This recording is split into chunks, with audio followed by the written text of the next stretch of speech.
Bonjour à toutes et à tous, nous sommes le lundi 21 octobre 2024 et c'est parti pour notre analyse quotidienne des marchés financiers. Alors comme d'habitude on va se rendre sur Signaux et à partir de ce matin on va faire des analyses plus rapides parce que vous avez déjà vu à travers toutes les analyses qu'on a pu faire auparavant un petit peu comment je fonctionne. Donc du coup quelle est la façon dont je procède pour essayer d'analyser un petit peu quelles vont être les tendances, les opportunités qui sont intéressantes à relever pour la journée. Donc à partir d'aujourd'hui on va vraiment aller à l'essentiel, comme ça on va le plus vite possible et on évite de perdre du temps avec des petites fantaisies et des petits apartés. Allez c'est parti.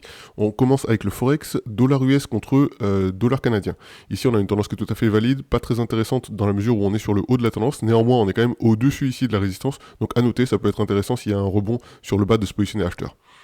Côté crypto, on a du Bitcoin en 4 heures, ici une tendance qui est tout à fait valide, On voit un rebond sur le haut de la tendance ici, avec manifestement une sorte de résistance qui soit a déjà réussi à casser, soit est en train de justement faire un pullback. Donc à mon avis, c'est plutôt un pullback, je vous l'ai déjà dit la semaine dernière. Je pense que les cryptos ne sont pas encore prêtes à dépasser leur plus haut, donc je pense qu'on va revenir ici sur le bas de tendance avant de remonter, ou éventuellement s'écraser un peu plus bas avant de remonter. Donc affaire à suivre.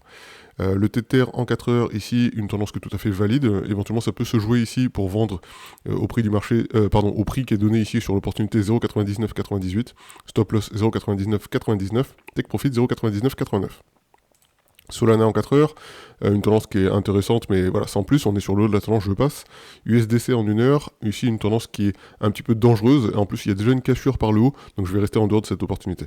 Le Cardano en 1 heure, ici on a une tendance qui est tout à fait valide, qui peut être intéressante à jouer pour les intradés, éventuellement à shorter si le cours parvient à remonter, pour une raison simple, c'est que même si ici on est sur une tendance qui est haussière, donc on voit ici qu'on est bullish, personnellement je pense que ici on est presque sur un range, je suis pas sûr que la tendance soit si bullish que ça, donc ça peut être intéressant à jouer pour les intradés, shorter ici à 0,3684, stop loss 0,3706, take profit 0,3482.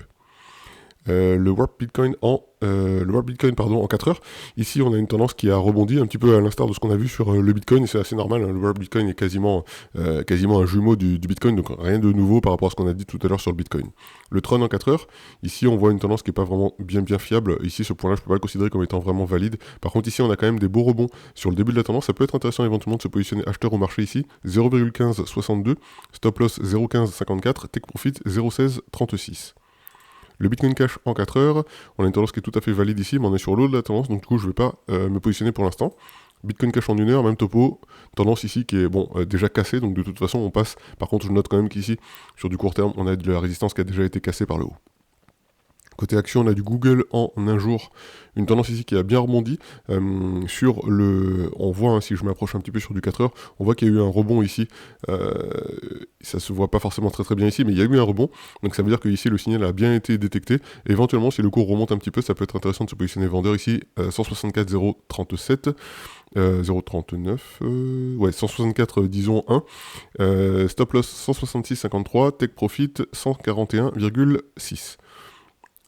Nike en 1 heure, on voit une tendance qui est toujours en train de descendre, donc rien de nouveau ici. Moi je me suis déjà positionné, on va pas revenir 10 fois dessus. On sait que Nike est toujours pour l'instant bearish, donc on peut se positionner ici vendeur 82,67, stop loss 83,25, take profit 77,37. BNP Paribas en un jour, on a une tendance ici qui est pas du tout fiable entre guillemets, dans la mesure où ici il n'y a pas encore eu de rebond, donc du coup je passe mon chemin là-dessus. Sodexo en 4 heures, ici on a une tendance qui manifestement a existé pendant un certain temps mais est déjà en train de casser par le haut, donc on va rester en dehors de ce marché pour l'instant. Il y a un risque que le marché aille à la hausse dans les jours à venir. Si je me mets en un jour, il y a encore de la marge en plus pour aller chercher plus haut, donc je pense vraiment que Sodexo ici il faut pas passer short, ce serait vraiment dangereux.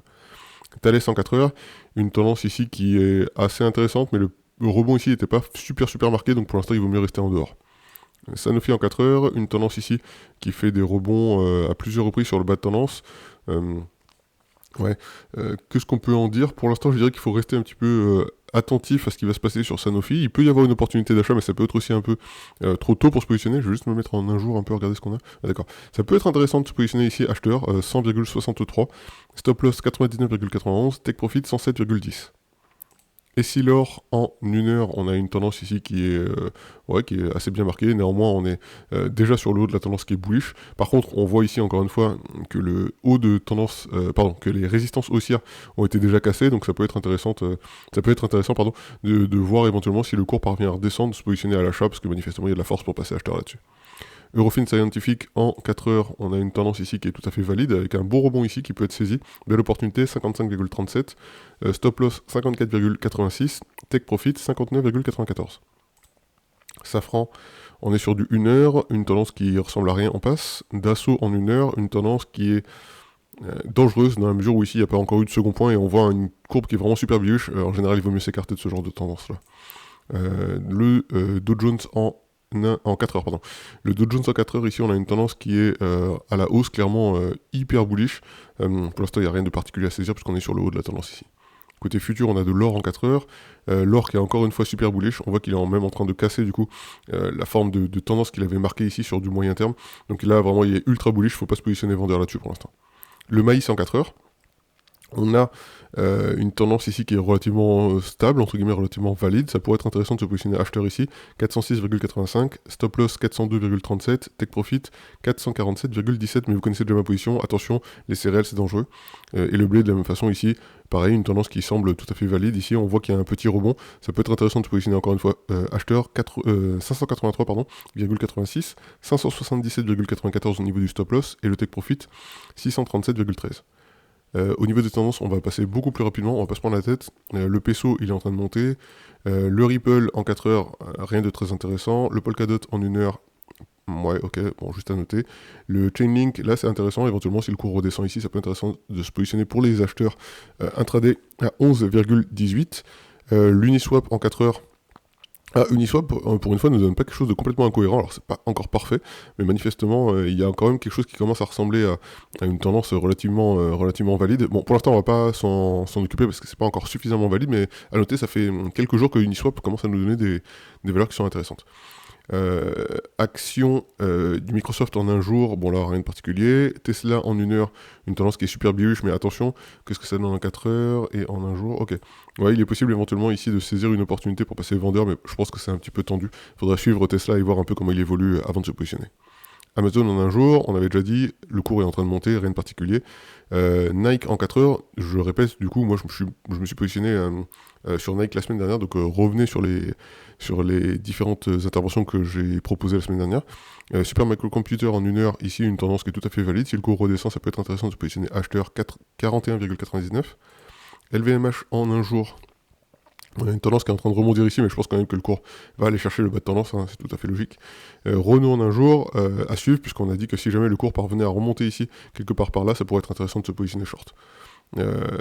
Le Sodexo en un jour, rien de nouveau, on a déjà dit que le cours était en train de monter. Schneider Electric en 4 heures, une tendance qui commence à se former. Bon, j'aime pas trop qu'on soit pas vraiment sur les plus bas, donc je vais passer mon tour là-dessus.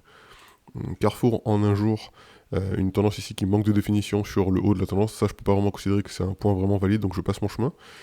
Publicis en 4 heures, une tendance qui est tout à fait valide. On est maintenant proche du haut de tendance, donc pour l'instant rien de particulier à jouer là-dessus. Unibail en 4 heures, on a une tendance qui est en plein milieu, on passe. ArcelorMittal en 1 heure, on a une tendance qui ressemble à rien, on passe. Le Russell 2000 en 4 heures, on est sur le haut de la tendance. Pour l'instant, rien de particulier, sauf qu'on a déjà cassé manifestement la résistance haussière, même si, attention, hein, on voit bien qu'autour de 2300, pour l'instant, il y a de la résistance. Donc même si ici, on a cassé une résistance autour de 2260, 2270, il y a une résistance qui flotte autour de 2270, 2300. Donc pour l'instant, il ne faut pas s'enflammer. C'est pas sûr qu'il n'y ait pas un repli rapide du Russell 2000. Côté futur, on a du pétrole brut en un jour. Le cours pour l'instant est en train de respirer un petit peu, reprendre un peu de souffle. Rien de particulier pour l'instant, on est toujours en plein milieu. L'avoine en 1 heure, une tendance qui est tout à fait valide. Éventuellement, ça peut être intéressant de se positionner acheteur ici à 376,07. Et le blé enfin en un jour, une tendance qui est à mon avis pas très très valide dans la mesure où ce point-là n'est pas vraiment un point super déterministe, même si celui-là est plus intéressant. Donc du coup, je vais passer mon tour. On se retrouve dès demain pour une nouvelle analyse et d'ici là, faites attention à vous, prenez le temps un petit peu d'analyser vos propres cours, la façon dont évoluent tout au long de la journée les différents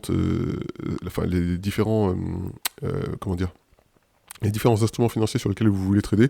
Ne vous précipitez pas sur une opportunité qui peut être un petit peu trop belle sur 1 ou 2 minutes. On n'est pas à 1 ou 2 minutes. Si le truc rebondit une fois, il rebondira probablement une deuxième fois au même endroit. Donc gardez à l'esprit qu'il ne faut pas se précipiter. Prenez le temps pour vos stratégies. Allez, à demain. Ciao, ciao.